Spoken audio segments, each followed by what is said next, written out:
Kabupaten Cirebon merupakan bagian dari wilayah Provinsi Jawa Barat yang terletak di bagian timur dan merupakan batas sekaligus sebagai pintu gerbang Provinsi Jawa Tengah.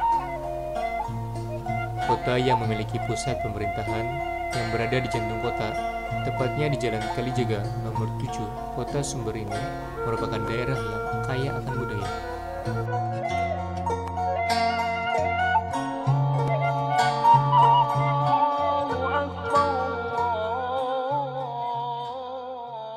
Masjid Agung Sumber menjadi simbol religius Kabupaten Cirebon.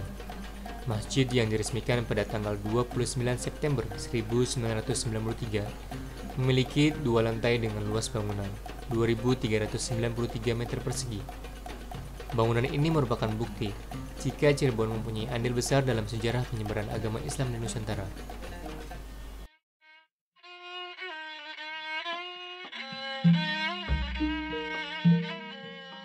Kota yang memiliki luas wilayah sebesar 988 km persegi dan terletak di daerah pesisir Laut Jawa.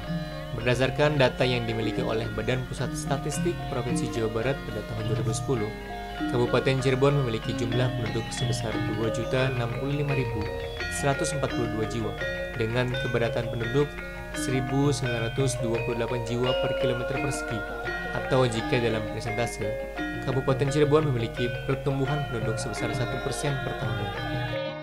Daerah yang mempunyai sesanti atau moto rame ing gawe suci ing pamrih, yang arti dalam bahasa Indonesia adalah banyak bekerja tanpa mengharapkan imbalan, merupakan kota terpadat di Jawa Barat.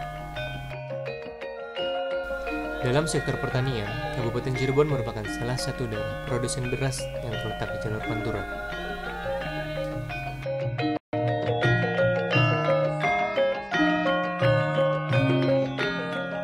Kota Cirebon, kota di pantai utara, merupakan kota tertua di Jawa Barat yang memiliki sejarah perjuangan penyebaran agama Islam di Nusantara. Bukti Cirebon sebagai pusat penyebaran agama Islam adalah adanya sosok Syekh Syarif Hidayatullah atau Sunan Gunung Jati. Bukti lainnya yang menjadikan Cirebon dijuluki kota wali adalah adanya beberapa peninggalan yang mendukung penyebaran agama Islam di Pulau Jawa, dan salah satunya adalah tempat ibadah. Maulana Syarif Hidayatullah atau Sunan Gunung Jati adalah salah satu dari 9 orang penyebar agama Islam terkenal di Pulau Jawa, atau dikenal dengan sebutan Wali Songo. Sunan Gunung Jati meninggal pada usia genap 120 tahun. Beliau dimakamkan di Desa Astana, Kecamatan Gunung Jati, Kabupaten Cirebon. Komplek makam Sunan Gunung Jati saat ini telah menjadi tempat wisata ziarah bagi masyarakat dari berbagai penjuru, baik dalam maupun luar negeri. Para pengunjung yang datang memiliki berbagai niat dan keinginan. Makam Sunan Gunung Jati berada di puncak Gunung Lembung. Untuk mencapainya, kita harus melewati 9 pintu.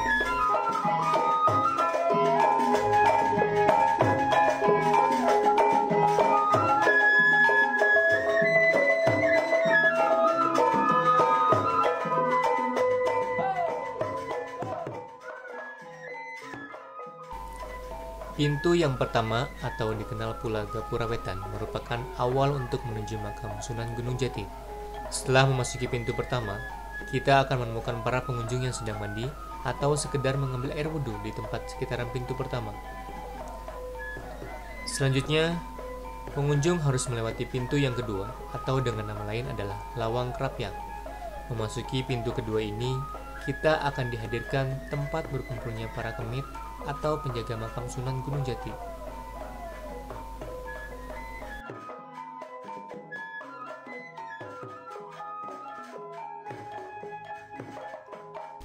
Pintu ketiga adalah batas untuk masyarakat yang berziarah ke makam Sunan Gunung Jati, karena yang diperbolehkan masuk ke pintu selanjutnya atau Lawang Gede hanya keturunan Kanjeng Sunan Gunung Jati atau keluarga dari pihak keraton.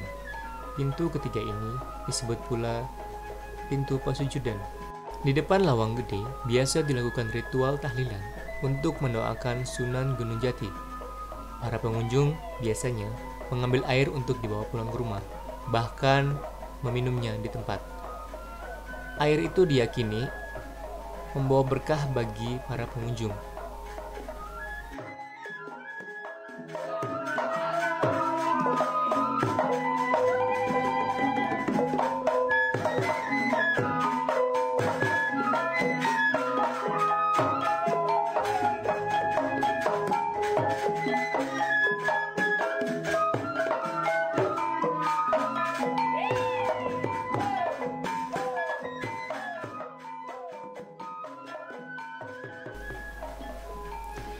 Tidak jauh dari Lawang Gede, tepatnya sekitar 50 meter ke arah barat, peziarah akan menemukan komplek makam keluarga Sunan yang merupakan keturunan ras Tionghoa yang berasal dari istri ketiga beliau yang bernama Ong Tien Niu.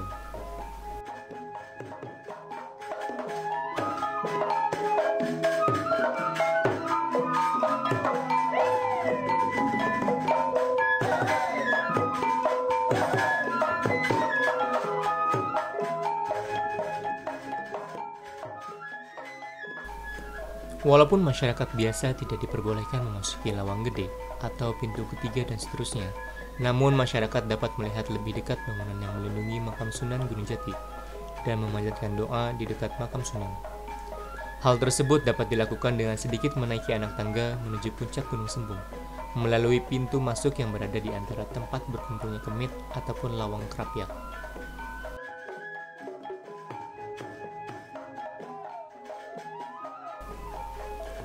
Di puncak Gunung Sembung, sekitaran makam Sunan Gunung Jati, terdapat salah satu situs yang bernama Pusar Bumi. Situs tersebut adalah sebuah lubang di permukaan tanah. Kami tidak mendapat keterangan lebih lanjut mengenai situs ini. Tepat di bawah cungkup atau bangunan tersebutlah letak di mana makam Syekh Syarif Hidayatullah atau biasa kita sebut dengan Sunan Gunung Jati. Masyarakat biasa tidak diperbolehkan memasuki lingkungan makam Sunan Gunung Jati. Hanya keluarga keraton dan juga keturunan dari Sunan Gunung Jati yang diperbolehkan memasuki lingkungan tersebut.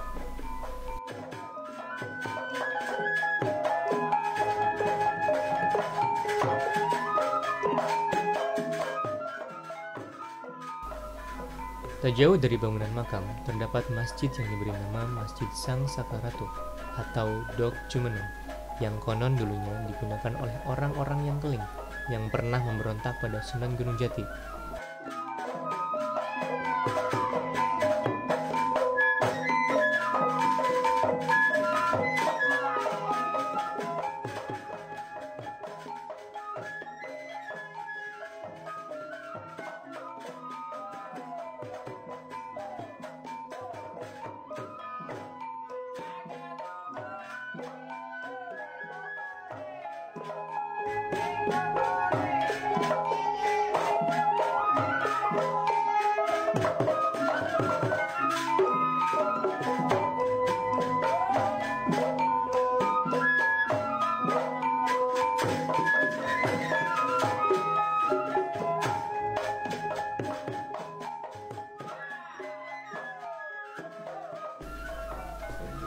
Tepat di depan pelataran pintu masuk masjid, terdapat prasasti yang isinya wasiat dari Syekh Syarif Hidayatullah berbunyi, "Ingsun titip tajuk lan fakir miskin." Di dalam masjid, kita bisa melihat Al-Quran yang berusia ratusan tahun dan dibuat dengan tulisan tangan. Al-Quran ini merupakan peninggalan Syekh Syarif Hidayatullah pada masa kepemimpinannya di Cirebon.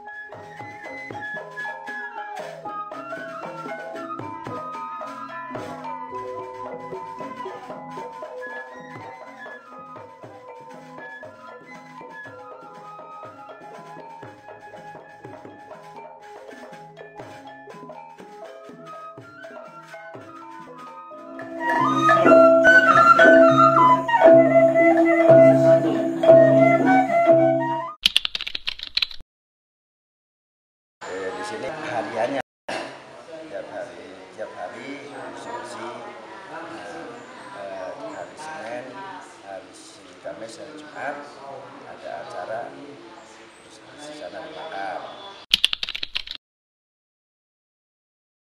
Dari mana? Dari luar kota sampai luar negeri ada.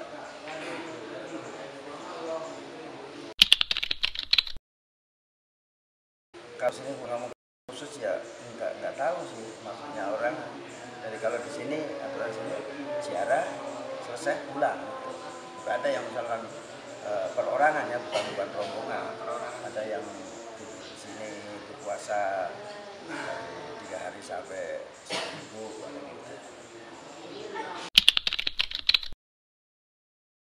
Kalau malam ini ya malam Senin, malam Kamis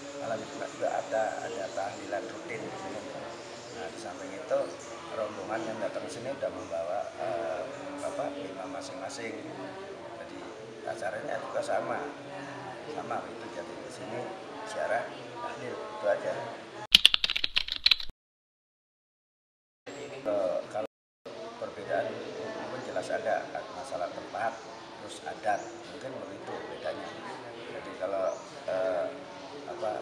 perbedaan antara walinya ya itu mungkin enggak lah, punya sama, cuma ya tempat terus adat masing-masing mungkin perbedaannya gitu.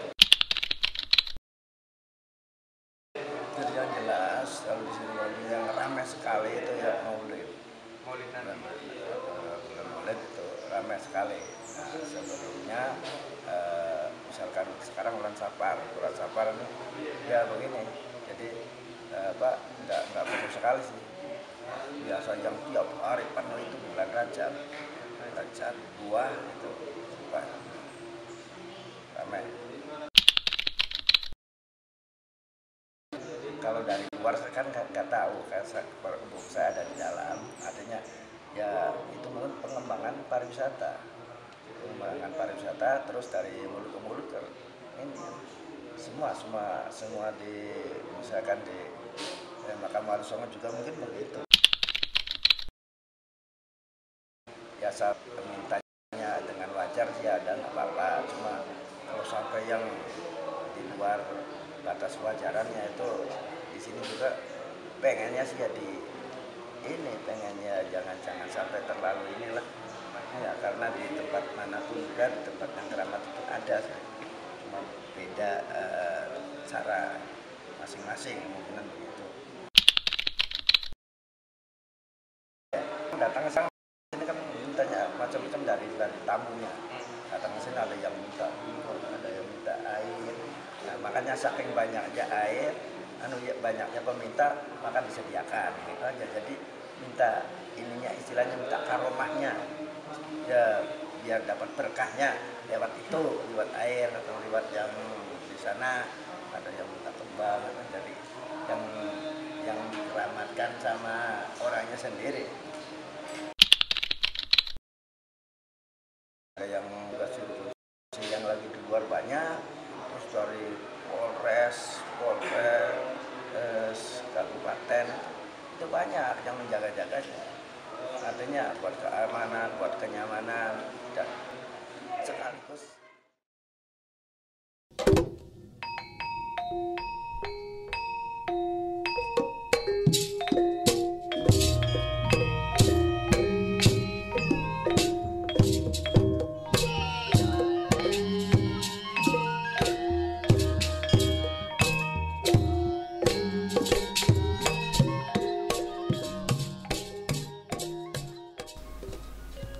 Rupa-rupa perilaku pengunjung makam Sunan Gunung Jati. Selain berdoa dan mendoakan Sunan Gunung Jati, para peziarah kerap kali melakukan hal-hal yang tidak lazim untuk dilakukan.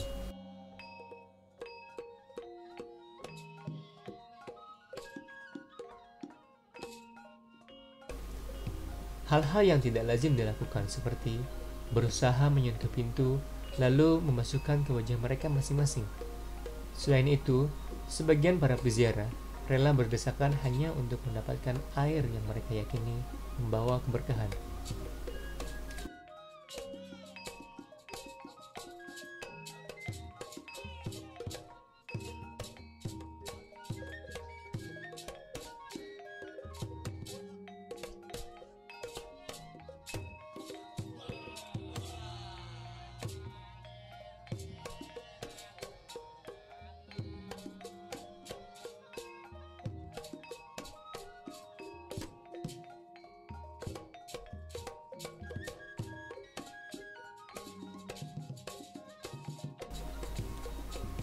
Hal lainnya yang dilakukan para peziarah adalah melemparkan uang dan juga bunga ke arah pintu yang disebut lawang gede, yang juga diyakini membawa keberkahan.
Ada waktu khusus yang menjadi daya tarik bagi peziarah yang datang ke makam Sunan Gunung Jati. Di antaranya adalah malam Jumat Kliwon. Para peziarah yang datang ke makam Sunan Gunung Jati berniat menghadiri berbagai ritual yang rutin dilakukan setiap malam Jumat Kliwon.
Waktu khusus lainnya adalah saat kelahiran Nabi Muhammad SAW atau bertepatan pada 12 Maulid.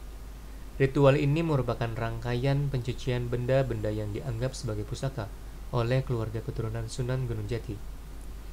Pencucian benda-benda pusaka dilakukan secara tertutup oleh keluarga Sunan Gunung Jati. Ritual ini biasa disebut ritual panjang jimat.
Ya saya heran aja Pak.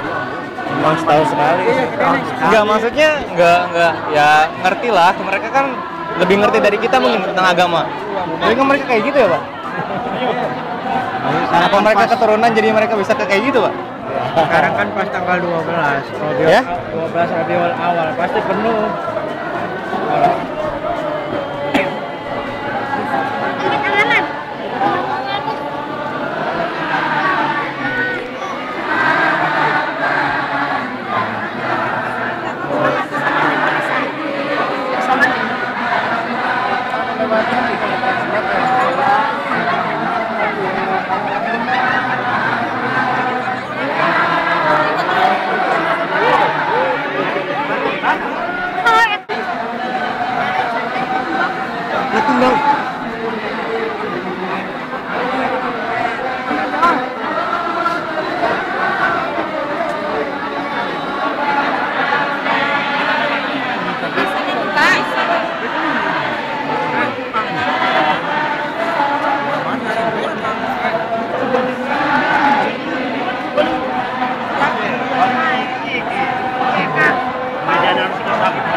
Oke, apa? Hah? Dibom?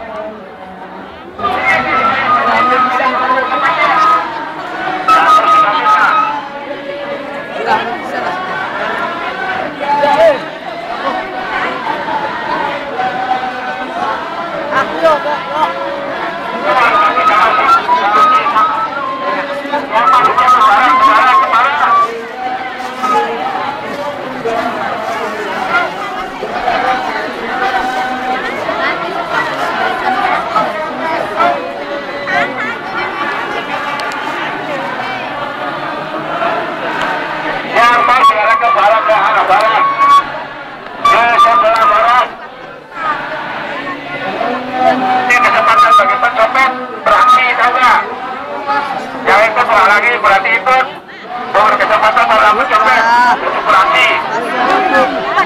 Iya liwat tapi ambil nerang. Liwat. Semua siarannya sebelah barat ke sana. Upaya tentang mau dibagikan nasi rasul juga nggak bisa karena paket di luar baginya.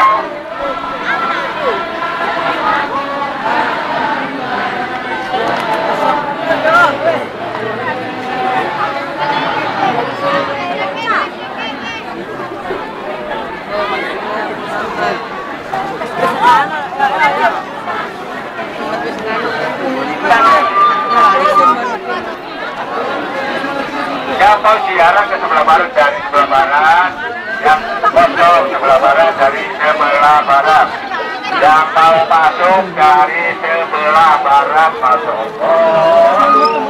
Yang tidak masuk bisa keluar. Yang keluar biar keluar.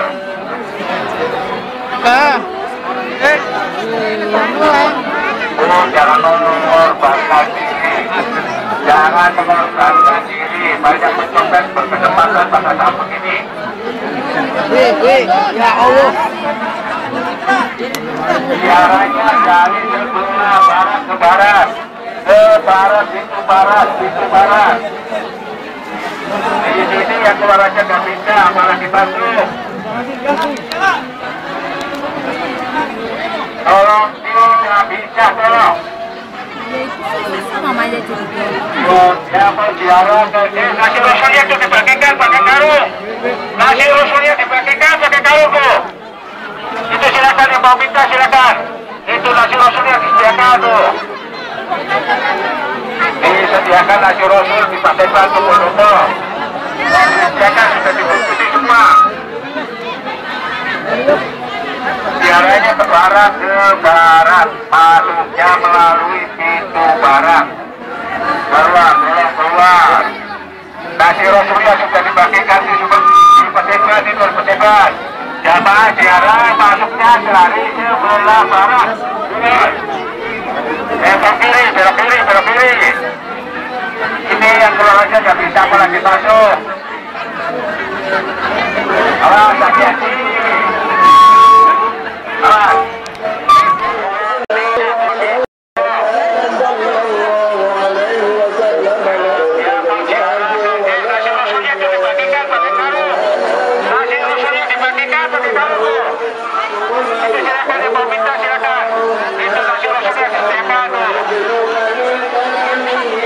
Disediakan nasi rasul di Pasar Batu Pondoko.